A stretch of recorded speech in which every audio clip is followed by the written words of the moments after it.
Welcome back, or welcome if you're just joining us. This is The World This Week, and with us this week is Mildred Cherfis of Global Post, Judah Grunstein of World Politics Review, Régis Le Sommier of Paris Match Magazine, and France 24 International Affairs editor Annette Young.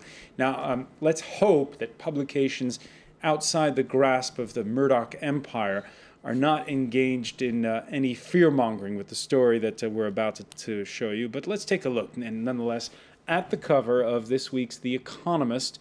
And you can see on its headline, there it is, On the Edge, Why the Euro Crisis Has Just Got a Lot Worse.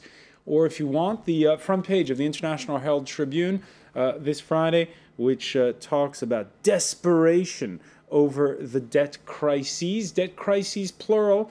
And there you see the cartoon in the case of the systemic debt at the heart of an ideological battle over who should pay. In the International Herald Tribune, Patrick Chabat, there you see Barack Obama showing his budget proposals.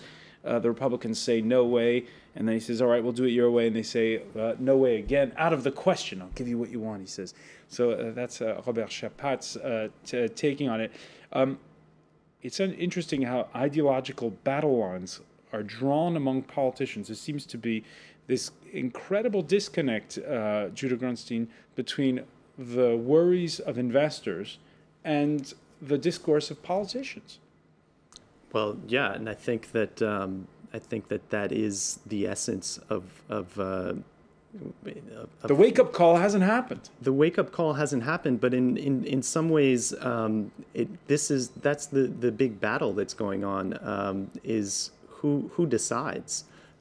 Something has to be done. The question is, who decides what is done? And right now, there's sort of this three-level battle going on between global markets.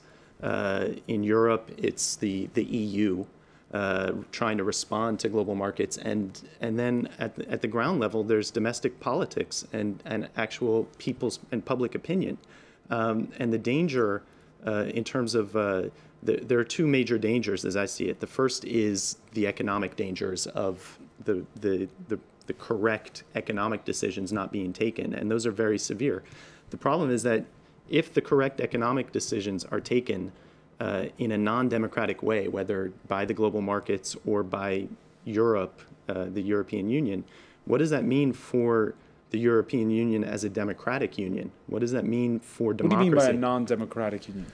In the sense that if Brussels is essentially imposes solutions like a federal economic governance system that clearly the European publics do not want and have resisted, at least for the last 6 years since the no to the constitutional treaty, the problem is that essentially you have Europe federalizing against the will of the people. And that's a very significant problem for a union that presents itself globally. It's not a power in the sense of the United States with military power. Europe's power in the world is its normative power. Its power as a symbol and as a model, a democratic model, a model of economic and democratic excellence. The economic aspect is already very tarnished. To correct it, it could end up tarnishing the democratic aspect of what the European Union offers to the world. Even 3-4 years ago, the European Union was sort of presenting itself to the African Union, to ASEAN in Asia, to UNISOR in South America as sort of a model for regional integration. Right now, I don't think anyone anywhere in the world is looking at the European Union as a model for pretty much anything. And interesting that you mention about public opinion and decision-making, because those were the exact words used by Barack Obama in a press conference this Friday, the U.S. president claiming that he's got the backing of 80% of Americans and warning Republicans that if they don't come on board soon, the problem won't be solved. Here's the good news, that it turns out we don't have to do anything radical to solve this problem. Contrary to what some folks say, that we're not Greece, we're not Portugal. It turns out that our problem is we cut taxes without paying for them over the last decade. We ended up instituting new programs like a prescription drug program for seniors that was not paid for. We fought 2 wars. We didn't pay for them. We had a bad recession. The list goes on, Millie Tjerfels, of things that haven't been paid for in the U.S. And yet there's this crazed sort of repeat of the ideological battle that shut down the federal government under Bill Clinton. Yeah, this stalemate is not healthy for democracy or healthy for the U.S., but I think it should be said that the Republicans and the Democrats are getting ready for a presidential year, and I think that is playing a role in how this stalemate is playing out. Republicans don't want to raise taxes. $2.4 trillion is not going to just fall out of the sky, and so something does have to be done. And I think all of the infighting and it's all about vying for position as well for what's coming ahead in the presidential election, whether it's the GOP or whether it's even Barack Obama himself. All right, a lot of posturing, and it seems as though when you cross the Atlantic, the posturing is sort of the same. Before we went on air, we were talking about the political considerations that go into the German chancellor resisting moves to do perhaps more. She's got her own public opinion to worry about. When debt contagion hit Italy with a whack at the start of this week, editorialists wrote, "While Rome burns, Europe fiddles." That's because EU finance ministers failed to agree on a plan to share the burden of a comprehensive debt relief plan for the continent. 2 days of talks in Brussels for naught. A Friday summit on debt cancelled, with Paris and Berlin openly rowing over a compromise, and the Italian finance minister appearing to compare the Germans to first-class passengers on the Titanic. The solution is either a political one or there is no solution. Same goes for the rest of Europe. No one should entertain any illusions of individual salvation. Just like on the Titanic, not even the first-class passengers will be saved. Régis Le Sommier, if that's not a wake-up call to what is? Well, it's one too many wake-up calls. I mean, we've heard that. I mean, this analogy about the Titanic is probably the correct one. But we've heard that, for Greece, we've heard that for Spain, Portugal, Ireland. It's been, quite a, and then every time. So I guess the right question is, have we hit the iceberg already? Yeah.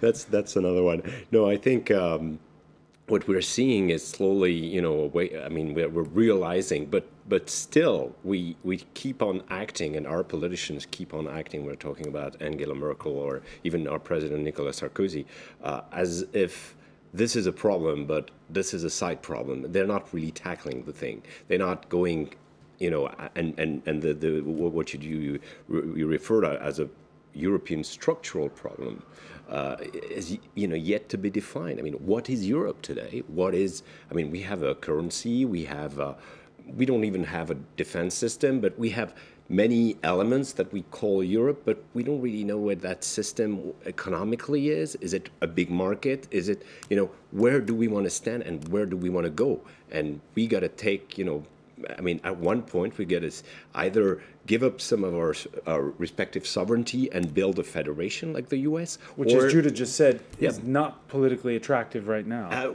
For the voters, not. But maybe some people have to make, like Merkel and Sarkozy have to say, come on, guys, we got to look at ourselves. By the way, it's not just politicians that are taking the heat. Europe's banking regulators this Friday said that only 8 of 90 banks flunked what they call stress tests, things that simulate another recession. A 9th bank from Germany withdrew from this parlor game. Last time around, 7 banks failed the test, but less than a week later, the bottom fell out of an Irish banking system where all the major lenders had passed with flying colors.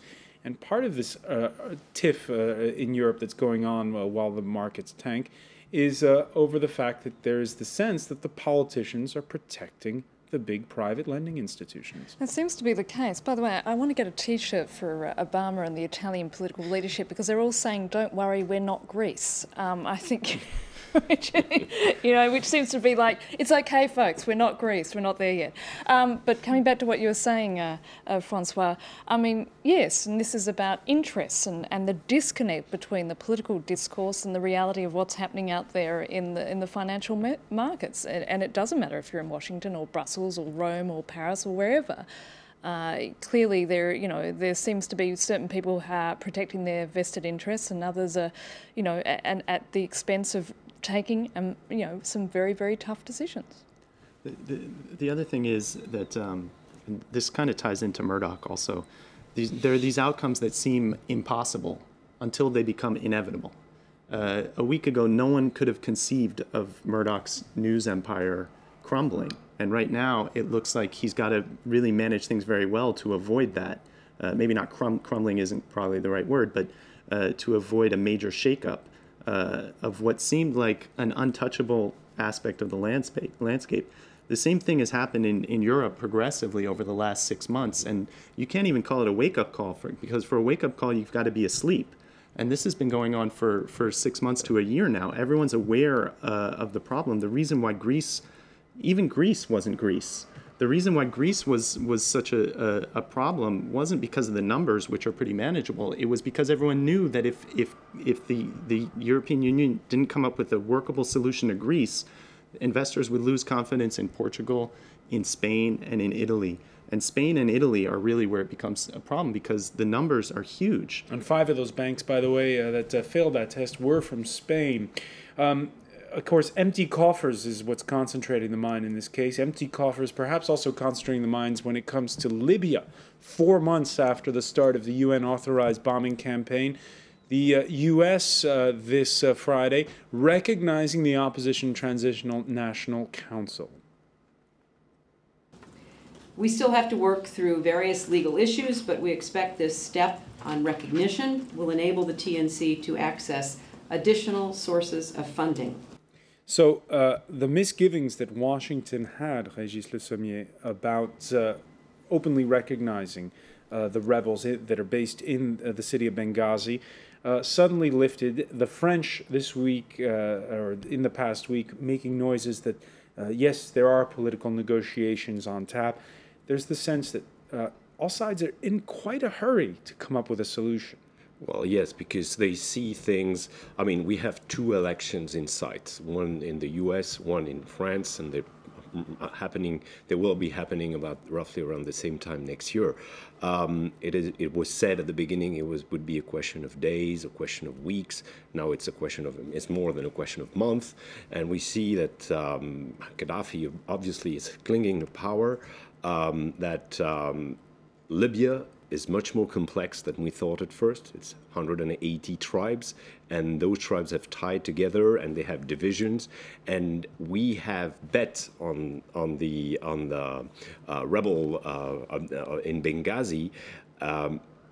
We've tried to help them, but still there's a limit in the strikes. So now we're at a point where everybody is wishing that the thing will be finished pretty soon, and that Libya could be governed by the TNC. But I don't see. I mean, like today, I was watching yesterday a report on CNN saying how the rebel in the West that have supposed to have launched an offensive towards Tripoli, and were like getting closer to Tripoli, are actually giving up grounds. I mean, they conquer a village and then they withdraw. And then they're going back on the fight, and then they withdraw. So it seems that it's a little bit like the same game that we saw in Brega, Ras Lanuf, and that can this rebel army actually stand up and take Tripoli? That's the major problem right now. And the more pressing deadline is the onset of Ramadan. Yes. Yes. Which is in a couple of weeks' time. Absolutely, August. Because we heard from this meeting today that they're going to continue with the sorties. That's all well and good. But what's going to be happening on the ground with those rebel troops? Now, there's been some discussion about whether, there might be an interpretation of Quranic law that allows them to keep fighting. But during Ramadan, we know you don't eat during the day. and Yes. you eat at night. You fast during the day, and it's still hot. It's one of those unusual times. It's going to be August. It's going to be August, the height of summer. And that is a big concern, which is the reason why the French were pushing very hard this week for another alternative, for a political solution as such. But, it's a mess. And when you say they've only just realised that Libya is a complex place, hello?